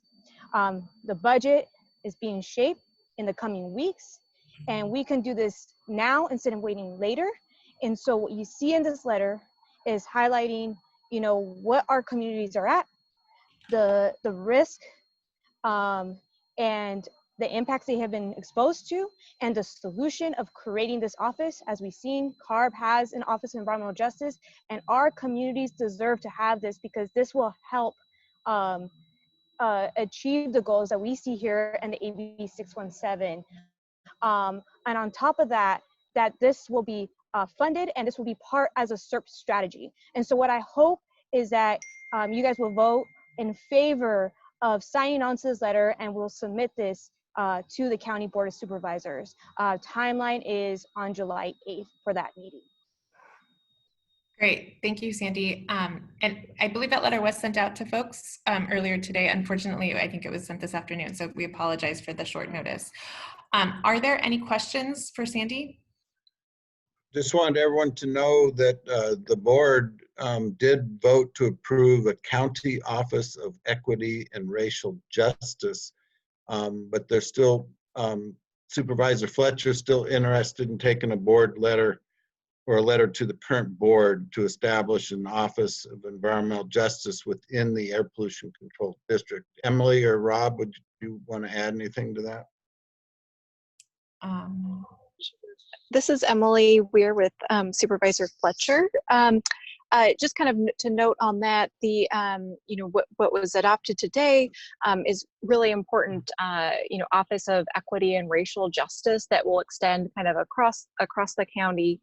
But given AB 423 and the restructuring of the Air Pollution Control District, it will now be a separate entity starting March 1st of 2020. So I guess I see, you know, there's a potential need given that the, you know, that this existing or the recently adopted Office of Equity and Racial Justice won't extend to the new APCD starting March 1 of 2021. Great, thank you for that clarification, Emily. Is there anyone from the steering committee that had a comment or a question for Sandy or for Emily or for APCD staff? If so, raise your hand in the participant box. Not seeing any. Are there, oh, seeing one, and my computer is slow, so I see Jack and then David. Daniela, perdón, quise mandar a favor el voto, pero no pude mandar, así que... A favor de la carta anterior. Sí. Ok, gracias, Alicia. Ok, ya voy a contar. Gracias. Gracias. Thanks, Daniela. Just, I think if our committee is going to support the establishment of a new office with great expectations about how it's going to impact environmental justice in the community, I think we need to have some outline, some description of what this office is going to do, what the scope of its work is going to be, who it is going to be, how it's going to be funded, cómo va a ser entrar en cuanto a la estructura de los programas, de todos muchas más antes de apoyar un concepto que es muy amplio, un poco definido, y tener puntos cuáles son las expectativas de la gente sobre esto, de la que va a ser un tipo de oficina como este tipo que se está presentando, y tener la oportunidad para establecer los criterios para presentarlo a la Junta antes de decir que lo apoyamos.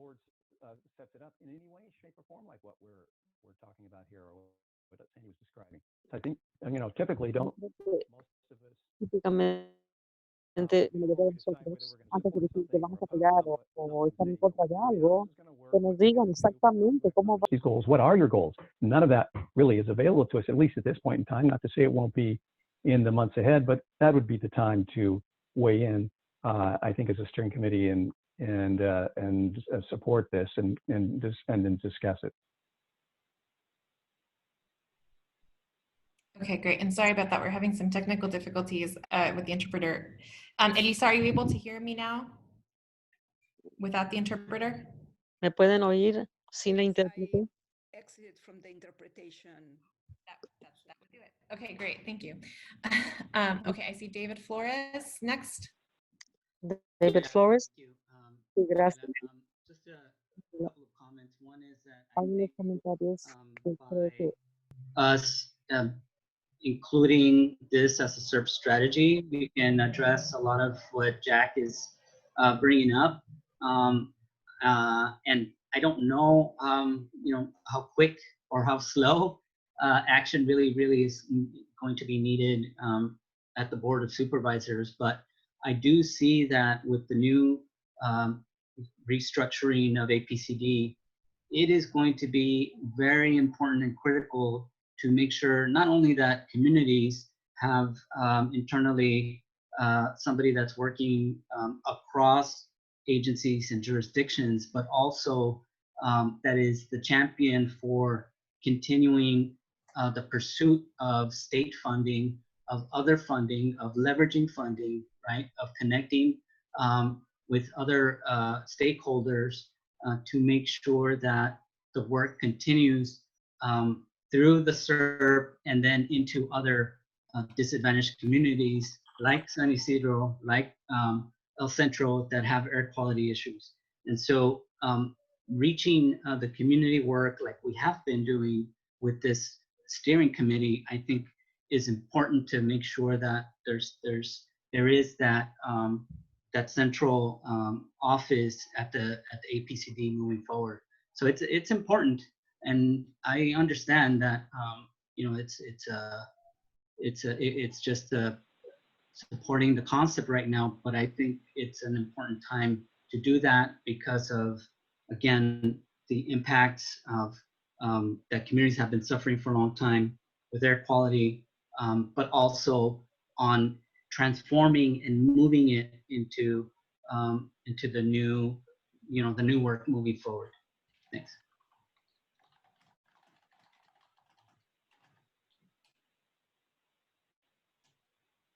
Great. Okay, and do I see another hand from Jack, or did I just not lower your hand earlier? No, but if there's somebody else who wants to speak first, I'll wait. Okay. Is there anybody else that would like to make a comment? This is Sarah. Again, I still have the same problem with this. We just saw this a few hours ago, and it feels like something that's been worked on behind the scenes for quite a while. And I just feel like I haven't had a chance to absorb it or answer any or understand any of the questions that Jack is raising. I think those are important questions to know before we sign on to this. And so I hope that we won't be voting on this tonight, but maybe have an opportunity to hear more about the direction that we see this going and where the funding is coming from and what the missions of this office will be. Okay. Thank you. Silvia would like to speak. Go ahead, Silvia. You can unmute yourself. Yes, I also agree with I'm 100% supporting the Office of Environmental Justice, but I think it will probably be more productive if they do provide some type of organizational structure, because that would definitely push that in decision making. They'll probably ease it up. So we could create some type of structure and promote that right away in this letter. I'm sure that will go even faster. So I'm all for the Office of Environmental Justice. So thank you for getting it together. Okay. So are there any other comments before we go back to Jack? Sandy, in terms of just a question to you, given the concerns, you know, you mentioned July 8th deadline. Is the July 8th board meeting what's driving the desire to get the letter signed off by today, or are there other opportunities after July 8th? Yeah, I mean, I think definitely, you know, the opportunities is, you know, kind of responding to Jack and, you know, reiterating what David said is that this is like initial concept, right? So this is an initial concept that we'll get an opportunity to work out those details and look at what the best practices that we've seen, like the Office of Environmental Justice at CARB. And I think right now is a great opportunity following, you know, the county just established, you know, the Office of Racial and Equity department. And so, you know, this is following after that, considering like uplifting our communities and how we can start discussing that as part of the SERP strategy. I mean, our SERP strategy, you know, we have the timeline coming up this, you know, this summer, fall. So I think this is the opportunity we can do it in tandem. So would one suggestion, and this is just a suggestion as facilitator, given that we're just where we are, could an option be that we can send a letter to the board expressing not necessarily support, but interest in learning more, and maybe an invitation to appropriate staff or officials from the county to provide an update, maybe a more in-depth presentation on this at our July meeting. And maybe that letter could be, that we send is more of just like stating there's an interest, that we have this deadline on the SERP and where there's an interest in how we can incorporate this as a strategy, and we would like another presentation. Would that be something that would be amenable to folks? I could entertain that. And I would be fine with that as well, and because I think if it is going to be part of the SERP, then we need to go through the process as a committee of hearing it, considering it, and voting on and deciding that that is in fact something that should be part of the SERP. I mean, as opposed to it almost looks like it's a done deal in some people's minds that is part of it, and we haven't even begun to talk about emission reduction plans really in any detail. So I think I think the right thing is to say I would support what you described, Daniela. Great. And so to reiterate what I said, and I mean, I cannot make a motion as a facilitator, but I think that if somebody would entertain a motion that I think that we're, or actually it wasn't an issue to vote on. Well, it was sort of, so, okay, sorry. So the motion was, I would suggest it to the committee would be that we would edit the letter to state that, you know, our steering committee is interested in learning more about this office and the potential of an inclusion of it in our SERP strategy, and that, you know, extending an invitation for folks to come speak at our July meeting. And so would somebody like to make that formal motion? I would make that motion. This is Jack. I'll second that. This is David. Daniela, could somebody type the motion on the chat box? Okay, yes. All right, I'm going to type it. Or Chewy, can you type it? I'm having slow issues here. So I can. This is Rob from the district. May I chime in, the interim director? We're very interested in exploring the idea. It will take some time to strategize exactly how we're going to do this, but I just wanted to assure you that it won't take a letter to the Board of Supervisors to ask the district to give a presentation in July. We'd be happy to do that with or without your motion. So just know that, please. And we hear you. We're looking at it. We understand there'd be funding issues to work through. All the details of what it would do. So it does seem like it would be ripe for possibly for a SERP measure that would give us the time to make sure when we set it up for success and that it's sustained. But ultimately, it's your decision and it's our board's decision. I just wanted to assure you that as staff, we will present whatever you want, whatever information you want to know. We'll be there to give it to you. You don't need a motion for that. And I was actually not sure that that it would actually be the Air District staff, but that makes a lot of sense, Rob. So, I mean, I think if folks feel as if we don't need to, if Rob's saying we don't need necessarily a motion, is there still a need to send a letter, do you want, to the county's board of supervisors, or are we okay with simply delegating to Air District staff, and I as a will commit to ensuring that on the July agenda we have the establishment of the Office of Environmental Justice as an agenda item?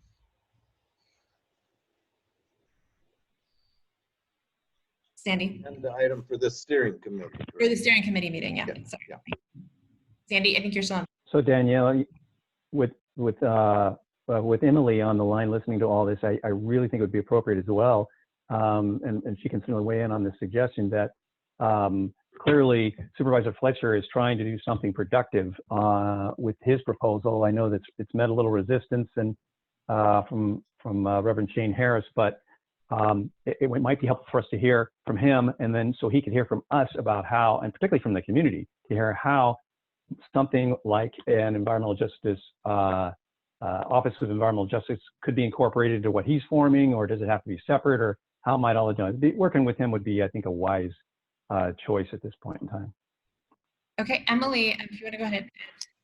Yeah, yes, and I'll just be really quick. I think this is just something we're interested in.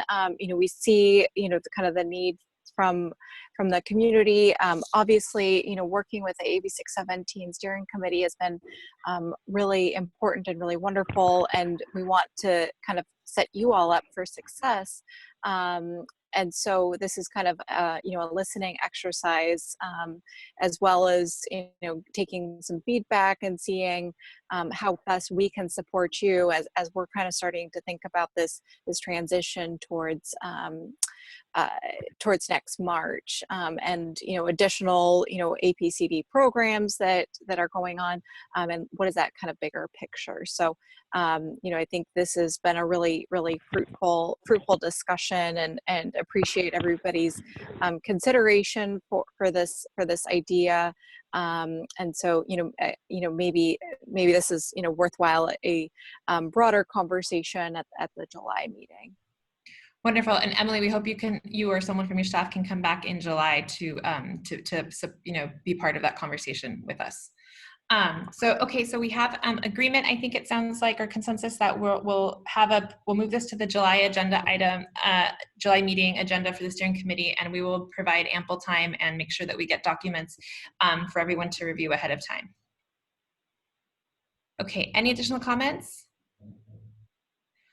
Okay, with that, I will, the next item is, thank you, Sandy, for that, and thank you everyone for expressing your concerns and your ideas, and thank you, Emily, for being here and for expressing your office's support. So with that, I just wanted to open it up to see if there's any comments from the members of the public who are in attendee mode, and if so, just ask that in the participant box you raise your hand. Seeing none, then I'm going to just go ahead and close our meeting. Our next meeting is July 21st. La próxima reunión es el 21 de julio. Same time, same Zoom, less technical difficulties. So sorry about that, and full responsibility. But we had it too good. All of our meetings had been so smooth, so we had to have a rocky one. So I appreciate everybody. I appreciate your candid feedback on, as we're developing and implementing our new charter and figuring out how we make decisions as a group, how do we do that in a way that's equitable for everybody. We will probably in July be talking about, if you have ideas between now and July for steering committee recruitment and have any questions, please do send that. I did get a request to see the full list of the roster so people could have an idea which areas we're needing representation in. So I'll work with Bill to make sure that we send the link to the updated roster out. And if you have any agenda topics, feel free to let us know. And any other comments from the steering committee before we close? Or staff, Bill or Rob? Wanted to thank everyone for attending, and sorry about the delay on a few of the things. We probably have to set like a minimum of a week in advance to get the agenda finalized and all the documents in. But we're trying to be flexible on a few things that were in flux, so we'll have to see how to deal with that in the future. But thank everyone for staying extra, and have a good evening. Yes, we appreciate that. And we will follow up with the note shortly later this week. So thank you so much, everybody. We appreciate you always. And I am seeing one comment in the chat.